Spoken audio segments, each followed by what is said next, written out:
Welcome back to another episode of Why Iowa. This week we'll be telling you the story of Art Huinker, the 1968 Dyersville Beckman State Baseball Champions. We also recently sat down with the Ankeny Hawks' Brody Brecht, who will be going to the University of Iowa next year to compete in both football and baseball.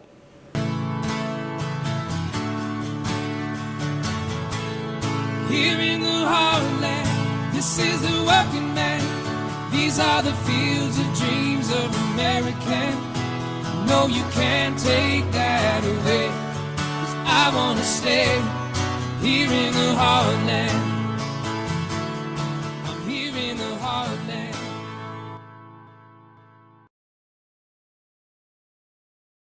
Art Huinker was a native of Festina, Iowa, up in the northeast corner of the state.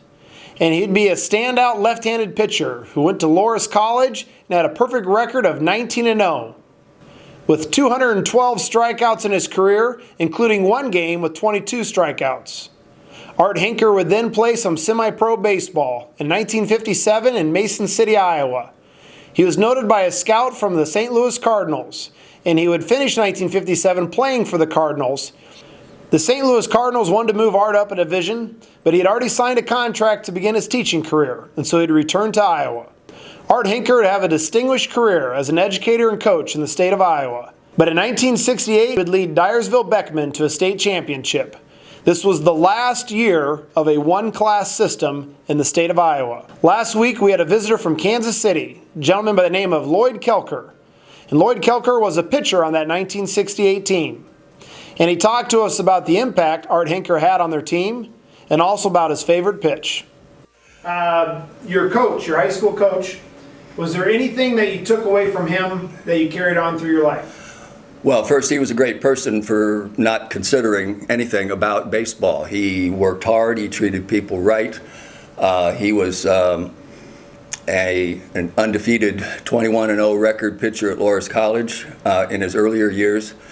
He was a history teacher, so we all looked up to him. He treated us right. He occasionally had a temper, but not very often, and it was more disgust at what he thought was a lack of effort than anything else. But he was a wonderful coach. He's still alive, still lives in a rural area of Dubuque where there's a golf course nearby.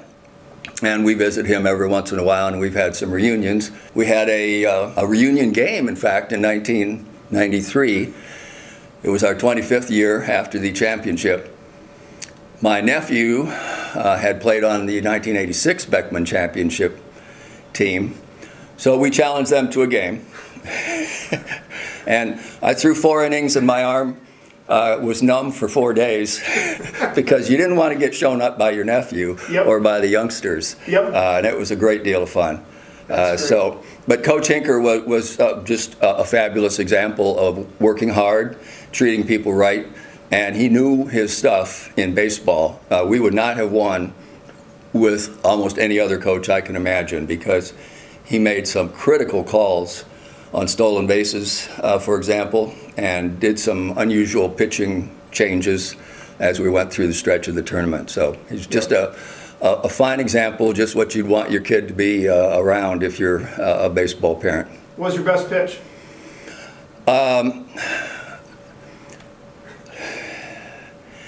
My best pitch and my favorite pitch are two different things. My best pitch was simply a fastball. My favorite pitch, though, was I would watch the Major League Baseball pitchers, and at that point there were more unusual pitching deliveries. Jim Bunning was a guy who collapsed backwards as he threw a sidearm.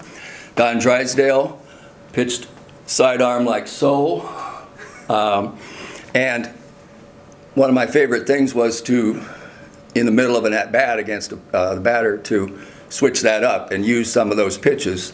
But mainly, just like most other farm kids, I was throwing a rubber ball against the wall and happened to get a fastball out of it. Yep.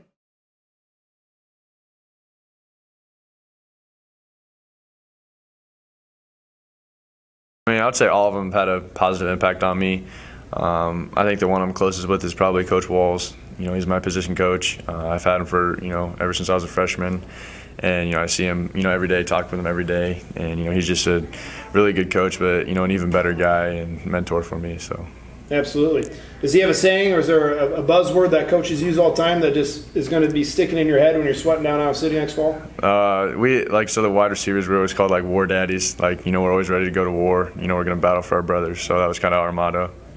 And on a side note about Art Huinker, 30-some years after he started his teaching career, he had the opportunity to host some Major League players at Dyersville Field of Dreams.